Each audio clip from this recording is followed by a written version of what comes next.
All right, today we're going to dive into a really crucial 34-year stretch in India's history. We're going to trace the journey from the very beginning of the Indian National Congress all the way to the super controversial 1919 reforms. These are the events, really, that set the stage for the final push for independence. So let's jump right in. So here's how we're going to break it down. First, we'll look at the call for a single, unified voice for India. Then we'll get into the one decision that literally drew a line in the sand in Bengal and split its people.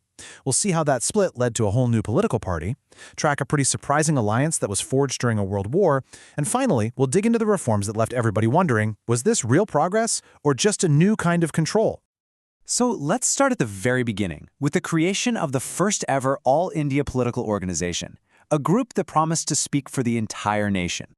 So in 1885, the Indian National Congress is born. And what's pretty wild is that its founder was actually a British guy, a civil servant named A.O. Hume. You know, at first, the British thought this was a great idea. They saw the Congress as a kind of safety valve, a way to hear what educated Indians were thinking and keep things peaceful.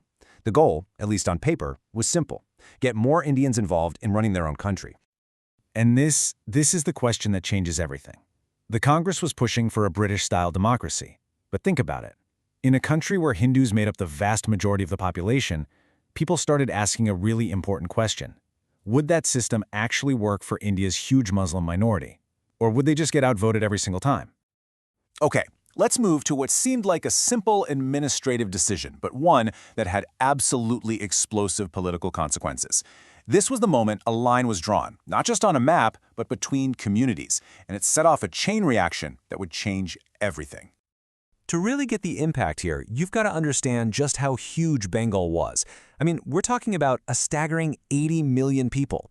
For the British, it was just way too big to manage effectively, so their solution seemed pretty logical: just split it in two. And wow, the reaction was instant and totally divided. The Hindu community immediately saw this as a classic British divide and rule tactic, a sneaky way to cut their political power in half. But for a lot of Muslims, who were often the minority in the old Bengal, this looked like a huge opportunity. A new province where they were the majority? That could finally give them a real political voice. The Hindu response was massive and incredibly organized. They launched the Swadesi movement, which was basically a giant economic boycott. The idea was simple but brilliant. Stop buying British stuff, start promoting your own Indian-made goods, and hit the British Empire right where it hurts, their wallet. Okay, so you can probably see where this is going. Let's look at how the intense drama over the partition of Bengal led directly to the birth of a brand new and very powerful political party. So in 1906, right in the middle of all this Swadeshi chaos, a group of top Muslim leaders, led by the Aga Khan, decide to take action. They go straight to the top, to the Viceroy, Lord Minto, and they come with a game-changing demand. They want something called separate electorates. This meant a system where only Muslims could vote for Muslim candidates, guaranteeing them seats and making sure their voice wasn't drowned out. So, with their big demand now out in the open, they made it official. The All India Muslim League was formed. Its mission was crystal clear: be the political voice for India's Muslims, protect their interests, and represent them in any talks with the government. And guess what? The British were actually listening. In 1909, they came back with their response, the Morley-Minto reforms. Now, this acted a few things, like making the government councils bigger, but the most important part, the one thing that would change Indian politics forever, was that they said yes to that key demand. Okay, so while bigger councils were nice, the real bombshell, the single most important thing to come out of this, was the acceptance of separate electorates. This was monumental. It was the first time the British government officially said, yes, Muslims in India are a separate political community with their own unique interests. And just when you think things are settling into a pattern, the story takes a massive twist. A shocking move by the British forces, old rivals to team up, all while the entire planet is plunging into the First World War. In 1911, in a move that stunned everyone, the British caved to the ongoing Hindu protests and reversed the partition of Bengal. Just like that, it was gone.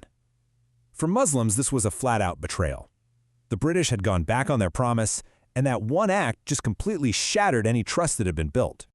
And this is where things get really interesting. Feeling betrayed by the British, the Muslim League did something unexpected. They teamed up with the Congress. In 1916, they signed the Lucknow Pact. They agreed to present a united front demanding self-government. And in a massive move, Congress agreed to accept the idea of separate electorates. For a brief, shining moment, they were on the same side, united against the British. At the same time, the whole world explodes into World War I, and over 1 million Indian soldiers went to fight for the British Empire. You can just imagine the feeling back home, right? This immense sacrifice created this powerful hope that surely, this incredible loyalty would finally be rewarded with real self-government. But yeah, about that reward, those hopes were about to get absolutely crushed.